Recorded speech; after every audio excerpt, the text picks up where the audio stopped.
Please go to finneganswakenotes.net for a full explanation of the text, and please don't forget to hit the like button.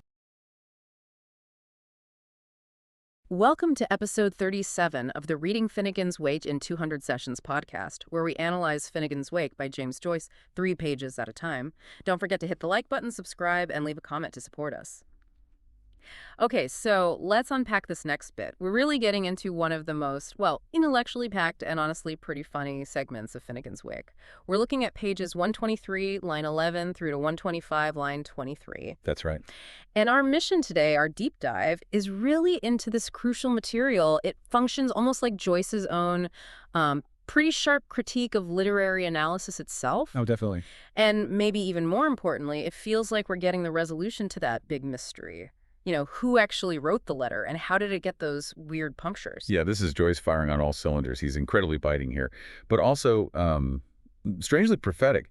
The sources we've looked at, they show him weaving in everything from like cutting-edge 1930s TV tech. Oh, right, that Scophony thing. Exactly that. And then mixing it with, ancient Mediterranean sailing logs. It's wild. But it all serves to highlight that central conflict, doesn't it? The battle between Shem, the sort of chaotic artist, and Shaun, the organizing critic figure. So for you listening, this section is almost a shortcut, wouldn't you say? A way into Joyce's whole worldview. I think so, yeah. He's showing how history, criticism, it all this repeats, it's cyclical. Yeah. And maybe the biggest truths, the real insights, they often come from the lowest places, the most instinctual sources. It really is the ultimate pivot, isn't it? Going from these complex academic theories and, high-tech gadgets straight down to a chicken on a dung heap. Hi, yeah, pretty much sums it up. So we really need to trace this step by step, follow the way Joyce leads us through all these conflicting ideas. And it kicks off with a critique that's just so dense, so layered. It's almost like performance art in itself. Okay, so first up, we meet this critic, Duff-Muggli. And the name itself, right away, it tells you what Joyce thinks. How so? Well, Duff is Anglo-Irish slang, means black or dark, and Muggley, that's German for little fly, like a mosquito. So you get maybe black little mosquito, or perhaps, deaf and mute someone, completely tone deaf to what the work's really about, but still given this academic platform. A tone-deaf critic. Okay. And this critic is talking about a similar case, but it's based on this this vision of future media, isn't it? This is where Joyce gets weirdly technical, almost sci-fi. He does. He throws out this massive phrase, Yeah. Dextroscophonious photosensation, under supersonic light control. Wow. Okay, break that down. Our sources link this to something real, though, right? Yes, absolutely. Yeah. And it's not just futuristic. It's actually a dig at futuristic tech that was, about to become obsolete almost immediately. The key reference is the Scophony system. Yeah. It was British, developed in the 30s. Right, I remember reading about that. Mechanical TV, not electronic. Exactly. Designed for big screens, high definition, but mechanical. Joyce picks it because it's this perfect example of something that seemed cutting edge then, but history just, passed it by pretty quickly. And those words he uses, dextroscophonious. Well, let's dig into that. He's mashing Greek words together. He is. You've got dector, that's Greek for receiver or, right? Scopeo means to watch. Phonies relates to sound. So it's a device that receives and watches sound and light. Okay. Then he pairs that with photosensation responding to light and supersonic light control. And that last bit, the supersonic part, that was the key to the actual Scophony machine. That was the core tech, yes. It used supersonic waves in liquid controlled by a quartz crystal to modulate the light beam for the projection. Really clever, actually, but electronic TV just completely overtook it. Joyce loved it, I think, as a symbol of academic novelty that fades fast. So why bring in this complex, soon-to-be obsolete tech? What's Duff-Muggli using it for in his argument? Well, Duff-Muggli is predicting how this technology will basically process art. It'll turn tone values, the shades, the nuances of the picture coming from Chromophalomos Limited. Which sounds like Color Lover, maybe implying something artificial, easy to color. Exactly. A sort of artificial color lover media company. And this tech will turn its output into mass media. So the critic, right off the bat, is worried about how art gets reduced, simplified into just cheap, easy colors and tones for the masses. Ah, okay. So it's a prophecy about the cheapening of art through mass media, specifically TV. Precisely. Yeah. Joyce saw it coming. The prediction is that this stuff will be logged for by our none-too-distant futures, and it'll be incredibly cheap. A millisentime, the microamp. pennies. It's the setup. The critic who can't really grasp the text's depth is already speculating about how its essence will be watered down and sold cheap. A direct shot at how Ulysses and his own work were being commercialized. Spot on. It's a deeply cynical opening. Hashtag tag tag 1.2. Defining the Patty-Go-Easy partnership. 123.16, 123.1. Okay, so the critic predicts art getting cheapened by this future TV, but what does he actually call the literary work itself? He gives it this string of really odd but obviously meaningful labels, starting with the Patty-Go-Easy partnership. Right, and that's the first big classification, and it's a real cultural dig. Patty-Go-Easy. It plays right into that old stereotype, often quite condescending, of Irish art being, happy-go-lucky, maybe undisciplined. Like the book structure is just naturally messy, easygoing. But then it gets more serious, structurally speaking. It's called the Ulyssean, which, okay, obviously links it to Ulysses. Obvious link, yes. But Joyce slips in the Danish word ulykke, which means misfortune or accident. So is The Wake an unfortunate sequel to Ulysses? Or is it this work of genius that just happened by accident? Joyce leaves it hanging there. And this accidental, maybe unfortunate work is then defined structurally, tetracheric or quadrimain. Greek and Latin, both meaning four-handed. That's got to be the four-part structure of Finnegans Wake, right? Seems unavoidable. And quadrimain also means ape-like. So is the text primitive, chaotic, or maybe, freehand style, like it grabs hold of you with those four hands? That structural idea keeps going with the ducks and drakes or debts and dishes perplex. Now, ducks and drakes, that's like wasting something, right? Squandering. Playful squandering, yes. Wasting resources. Yeah. But crucially, as our sources point out, listen to the sounds. Ducks and drakes, dots and dashes. Ah, Morse code again. Or punctuation. Exactly. It suddenly links this whole critique of the structure back to communication systems, to the marks on the page we're about to investigate, the dots, the points, the signs. So the whole book is being labeled as this squandered four-part, maybe accidental sequel to Ulysses that's built on hidden codes. And Joyce caps it all off with that ridiculous academic title for the source, Studium of Sexophonologistic Schizophrenesis, Volume 24, Pedish 2, 555. It's just brilliant satire. He blends sex, phonology, the study of sounds calculation or logistics, and schizophrenia, brain fever. He's basically saying that critics are driven mad schizophrenic, trying to impose their systems onto his chaotic mix of sex and sound. Perfect parody. Hashtag tag tag 1.3, the core literary theft hypothesis, 123.2 or 123.29. So after that structural critique, we get an even bigger attack, right? This core idea that the whole thing is just theft, literary theft. And this comes from second critic, Tung-Toyd. Tung-Toyd, yeah. You can hear Jung and Freud in there, the big psychology guys. But he's also tongue-tied, rendered speechless by the text. Yeah. And he's commenting on neo-Mugglian teachings, which links back to the Muggletonians, this old 17th century sect. Joyce is saying, look, even the latest psychoanalytic theory is just old dogma repackaged. Okay, so what's Tung-Toyd's big claim? It's a direct hit on Ulysses. He says that the great work, the little-known periplic bestseller, is actually just plagiarism. It's based on some ancient document. And this document belonged to a wretched mariner, Odysseus. Odysseus, yeah, whose name means lament. And the sources are pretty clear on what this supposed ancient document is. A Punic admiralty report. Carthaginian or Phoenician, basically a periplus, a sailing log. Wait, isn't that Victor Berard's theory about the Odyssey? Exactly. Joyce is using Berard's theory that the Odyssey was just a Greek version of older Semitic sailing maps against himself, or rather against Ulysses. So if Berard's right about Homer being a sort of compiler, not an originator, then Joyce, by riffing on Ulysses, is also just a compiler, maybe even a fraud. But Joyce pushes it even further. He names the supposed translator who brought this ancient Punic text to light, Macpherson's Ocean. James McPherson, the guy who faked the Ocean poems. The very same, the famous literary fraud. Joyce is using him to suggest that maybe all great literature is just cleverly disguised plagiarism. It's a fantastic preemptive strike, isn't it? You can't call me an imitator if I say the original I'm imitating was also an imitation. So this ancient report called Round by the Tides of Jason's Cruise, which links to the Argonauts, Jason, maybe even Jesus. Right. That report was cleverly capsized. Overturned like a boat, maybe resized, capsized, and then saucily republished. As a Dodecanesian Baedeker. A Baedeker's a guidebook, right? Simple for tourists. Exactly. And Dodecanesian refers to the 12 Dodecanese islands, which sounds a lot like the 12 central Odyssey chapters in Ulysses. The epic is reduced to a travel guide. And this repackaged guide was designed to appeal to everyone, men and women. To tickle me gander as game as your goose. Which is playful, yeah, but it's got that edge. Gander for men, goose for women. But goose was also old slang for a prostitute. Ah. So the implication is the great epic source material was kind of tarted up, made sexually palatable and easy for the masses. It completes the whole indictment from the critics and the commercial world. Mm-hmm. The work's just plagiarism, it's cheaply made, and simplified for easy consumption. Okay, so Joyce lays out all these external criticisms. It's derivative, it's badly structured, it's plagiarized. Then he shifts focus, right? He zooms in on the manuscript itself.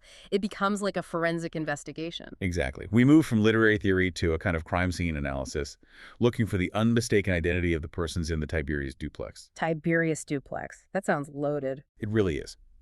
Tiberius, the Roman emperor during the crucifixion of the pagan world. Then you've got Oedipus complex hidden in there, hinting at the family drama. Mm-hmm.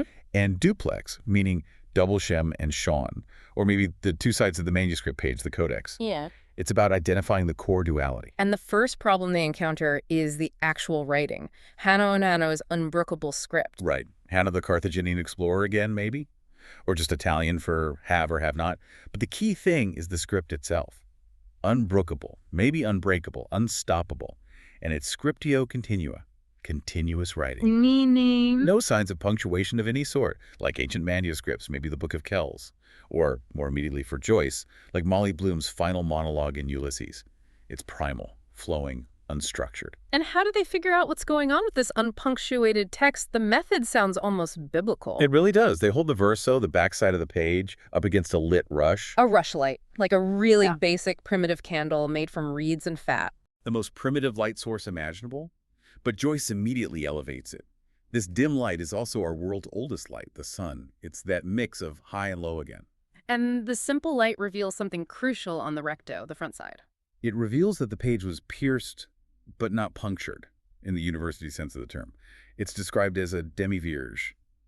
Pierced, but not fully broken through, not grammatically completed by standard punctuation.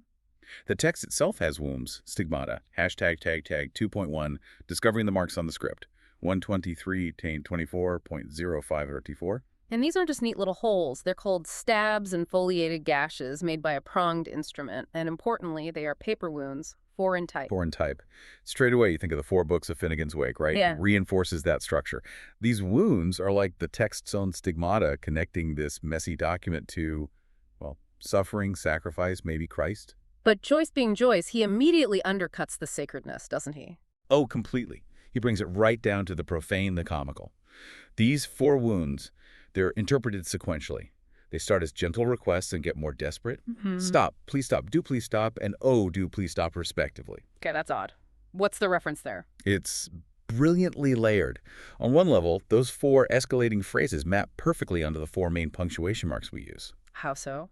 Well, stop is like a comma, a brief pause. Please stop is maybe a semicolon, a stronger pause. Do please stop. Perhaps a colon leading to something. And oh, do please stop. That's the full stop, the end. The points of the pronged instrument have literally created grammar. Wow, okay. The fork points become punctuation. But there's another layer, confirmed by the sources. That exact sequence stop, please stop, do please stop, oh, do please stop was apparently a well-known dirty joke in the 1920s. Oh, no. What was it about? About a lady's gradual giving in during petting or foreplay. Her protest becoming weaker and weaker. Good grief. Yeah. So in one go, these 4 little marks on the page are simultaneously Christ's wounds, the 4 books of the wake, the progression of punctuation marks, and a vulgar joke about sex and submission. You got it. Sacred, structural, grammatical, sexual. Joyce packs the entire universe into those 4 tiny holes. It's breathtaking, really. Hashtag tag 2.2. The Professor's Theory, 124.06124.16. Okay, so the investigation continues. They're following clues, like this mention of a single-minded men's asylum in that line of broken text. B, so, FB, rock, ingle, asan, DSPL, ich, ina. Which literally sounds like bits of breaking glass and split china, suggesting madness, chaos, broken English. And the investigation leads them, maybe Scotland Yard, maybe Harvard Yard, academic authority, to suspect a grave professor, Prendergast. The professor. Sounds like professor, obviously, but also guest. And Prendergast. Right. Professor in German is like bread eater, someone working for basic sustenance, a pedant. And Prendergast hints at a specific historical figure. But the key is, he's the intellectual suspect. He's gravely professionally piqued by the text's chaos. And his weapon, a fork. The pronged instrument. And why did the professor supposedly do it? What was his motive, according to this theory? This is peak academic satire. He wanted to introduce a notion of time upon a plane, Punkt, in ice space. He wanted to introduce time onto a flat surface by poking holes in space.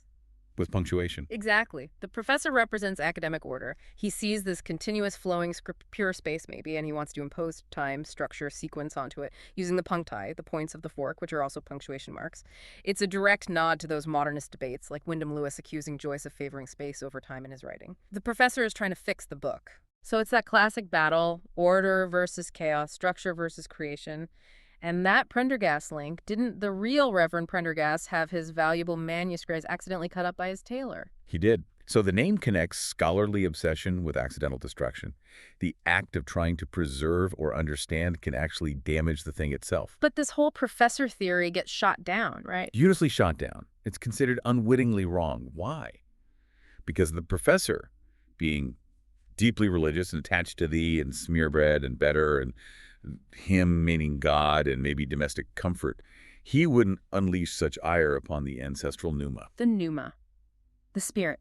Whose spirit? The spirit of the mother figure, ALP and Olivia Pluribel. The professor apparently venerated shamelessly this maternal source. So he's too respectful, too conventional, perhaps too timid to be the one who actually violated the text. Wow, okay, so the intellectual, the one trying to impose conscious order and time with his fork, is ruled out. The marks must have come from somewhere less deliberate, less conscious, more primal. Precisely. Which sets the stage perfectly for the next revelation. Hashtag 2.3, the hen's final verdict. 124.19, 124.28. We plummet now from the, philosophical heights of the professor down to the most basic natural level. A completely different theory emerges when someone notices that the marks described now as a four-leaved shamrock or quadrifoil jab. Four leaves, again hinting at the book's structure. Exactly. They notice these four-leafed marks were most common precisely where the script was clear and the term terse. Wait, the damage wasn't random. It was concentrated on the parts that were clear and concise. That's the devastating observation. The most meaningful bits, the parts that made the most sense, were the very spots that got poked. And the text explicitly connects this. These were the self-same spots naturally selected for her perforations by Dame Partlet on her dung heap. Dame Partlet? That's a hen, isn't it? From Chaucer. Classic name for a hen, yes. So the marks weren't the professor's calculated time-imposing fork stabs. They were Biddy the hen's peck marks. She found the letter, the manuscript, kicking around on a rubbish pile, a midden heap, and was just pecking at it, probably looking for food. So the great literary mystery is solved by a chicken pecking for grubs. That's the punchline. And the sources also highlight, the usual underlying sexual connotation, the clear and terse spots being linked maybe to anatomical closeness, vagina and anus, bringing it back to that Felix culpa, fortunate fall idea, salvation through the messy, the base. It completely overturns everything. All the high-tech theories, the psychoanalysis, boom, gone. Replaced by a hen on a dung heap. It's the ultimate Joycean leveling. And then the thinkers, the investigators, they put two and two together. They use the clue that the marks look like a four-leaved shamrock to build this secret acronym based on Irish symbols. Ah, the acrostic. Let's hear it. Okay, so you take S for shamrock, which only grows in Prattleland, Potato Land, Ireland. H for hen, the playful fowl herself. E for the musical note me, which is EM for me, not you. And US for the Latin case ending. Put it together, SHEM-US, shimus. Shimus. Shim, that's it. The ridiculous roundabout midden heap revelation of who wrote the letter. The scribe is definitively identified through the actions of a hen. And the reaction is this collective sigh for shime. Oh, the petty bonny rouge. Oh, Shame and shyness, maybe. The rogue is revealed. Yeah, modest mouths, separate in a kind of gasp. The writer, Shem, is confirmed as this figure associated with the mother's mess, the dung heap, the natural, the chaotic, and the world recognizes him with a sort of disgusted intake of breath. Okay, so Shem is outed thanks to the hen. The passage then seems to shift back to sort of wrapping up the letter itself. It does. It concludes the letter-making of the exploits of Fiorin Camilson, Finn McCool again, his exploits, or maybe exploits. Old stories taking place in Cavinna's country, which sounds like Queen's County in Ireland, but also woman's country. And there are these formal closing lines, like from an old letter. Our fervor of the first instant, years most painfully. Yes, standard 18th century letter formulas. First instant meant of this month. So the letter itself is signed off, finished. But the setting around it, the pub scene, it seems frozen in time, doesn't it? Completely frozen. Everything's held in suspension. It's still at L'Auberge du Père Adam, Father Adam's pub. And not yet had the sailor sip that sup, nor the humpher foam to the fill. Nothing's actually happened yet in the present of the pub. Exactly. The main narrative action is paused. Even the game of fox and geese still kept the peace, which was a real board game, but also apparently a place name in Dublin. So there's this fragile, temporary peace before everything kicks off again. Hashtag 3.2, 125.2 quizzing.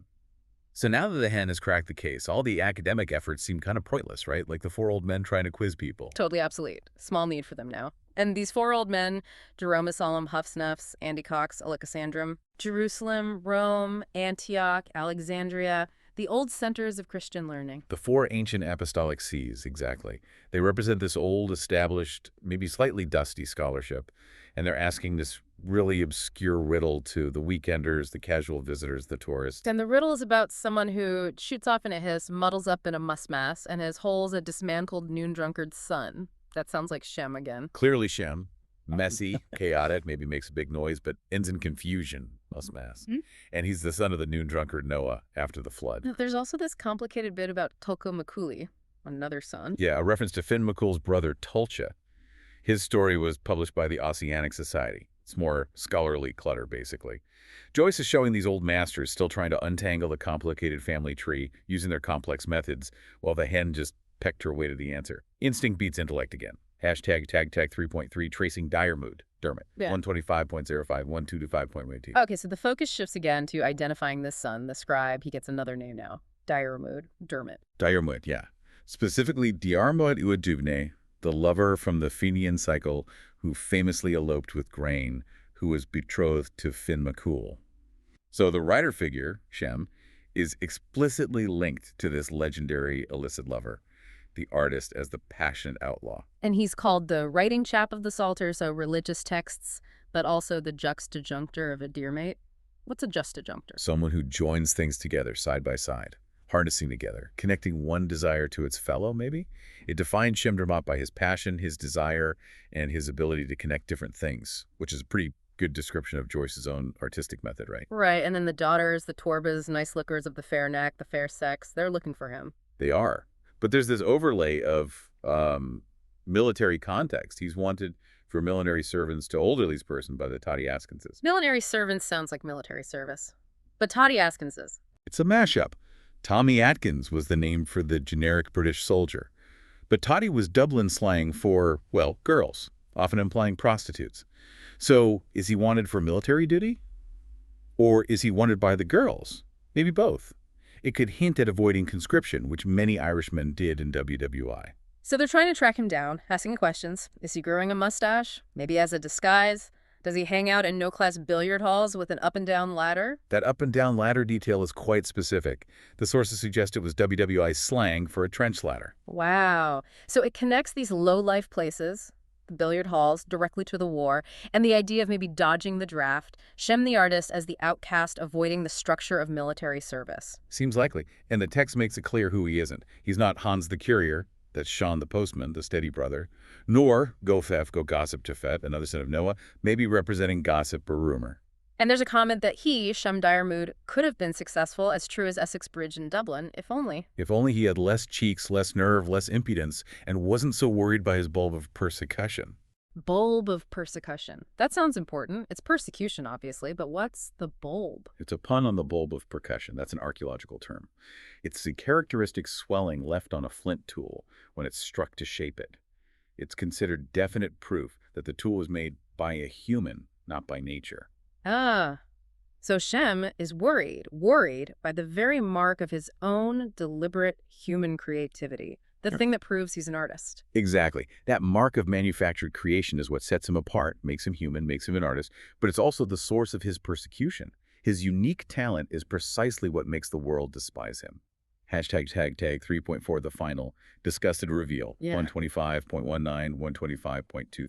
So after all that tracing and theorizing, we get the final verdict, all the intellectual stuff, the jabberjaw ape theory from Brucenose Oxford, Brasenose College that gets hotly dropped. Yeah, the educated guess, the ape theory, linking back to Quadramain four-handed, maybe inspired by something like Lewis Carroll's Jabberwocky. It's completely rejected. tossed aside. And the stage, the authorship is finally definitively taken by That odious and still today insufficiently molestimated note snatcher. ouch. Not flattering. And he's named explicitly as Shem the Penman. Yes, and the Penman is a direct, unmistakable allusion to James Townsend Saward, a famous 19th century English barrister who led a double life as a master forger known as Shem the Penman. So the artist isn't just a rogue or an outcast. He's explicitly identified with a criminal forger. In the eyes of the critical world, yes. Yeah. The creative act is presented as fundamentally dishonest, a kind of forgery. And how does the world react to this final confirmation? With a massive international chorus of disgust. Joyce gives us this explosion of negative sounds from different languages. Kak, tway, bosh and fiety, much ernie, gus, poteen, says you. Well, let's see. Kek is Dutch for crap. Foy is German, like phew, yuck. Bosh is English nonsense. Fiety maybe fi. Anglo-Irish, much ernie. Poteen is illicit Irish whiskey. Says you is pure dismissal. That's a global wug. Universal contempt for the writer figure. Shem, the creative force, is seen as vile, chaotic, maybe drunken, dishonest, and yet he's the one who produced the document. So the conclusion is that the author has to be this despised figure. While the academics theorize and the professors try to impose order, it's the messy, instinctual, forging Shem who actually creates, much to everyone else's horror. That seems to be the punchline, yes. Creating comes from the outcast. Hashtag tag outro. Wow. Okay. That was quite a journey through just a few pages, a real deep dive. We went from futuristic TV critiques by Duff-Muggli All the way back to ancient Punic sailing logs supposedly being ripped off to create Ulysses. then that bizarre forensic analysis of the 4 paper wounds, stigmata, punctuation, dirty jokes, all rolled into one. And ending with the mystery being solved not by Scotland Yard or Harvard Yard, but by Dame Partlet, the hen, pecking on a dung heap. Which then definitively revealed the author as Shem the Penman, the forger. It's kind of dizzying. But the core insight, I think the thing that really stands out from this section, is that radical shift in who has the authority. You have the professor with his fork trying to impose intellectual order, time, onto the script, but he fails. Right, because he's too respectful of the source, of ALP. Exactly. And then you have the hen acting on pure instinct, just pecking away on the rubbish pile, and she reveals the truth. Her crude, natural action confirms Shem. So the real authority, the thing that unlocks the text, isn't the academic critique. It's the base natural impulse. So the takeaway for you listening has got to be how this passage just perfectly sets up the tension that runs through the whole book. The professor's conscious, structured effort fails. The hen's unconscious, natural pecking succeeds, especially on the parts of the script that were already clear and terse. Which leads to, I think, a really interesting final thought, building right out of what Joyce gives us here. Something for you to chew on after this deep dive. Okay, let's hear it. Well, if the professor's fork was trying to impose time structure, sequence onto the spatial page, while the hen's pecking just naturally followed the rhythms of space, the physical reality of the clear bits on the page, which approach actually leads to better understanding? Is true insight achieved through that conscious intellectual effort to structure the chaos? Or does it come from simply following the raw, messy, natural impulses that are already embedded in the text itself? The structured fork of time versus the instinctual peck of space, which validates knowledge better. Exactly. Which way truly gets you closer to the meaning? A very Joycean question to end on. A profound thought about how we even begin to understand art like this. Thank you for joining us for this deep dive into the punctured and maybe plagiarized pages of Finnegans Wake. We hope you feel you have a slightly clearer view now of Shem the Penman and his relationship with that shamrock.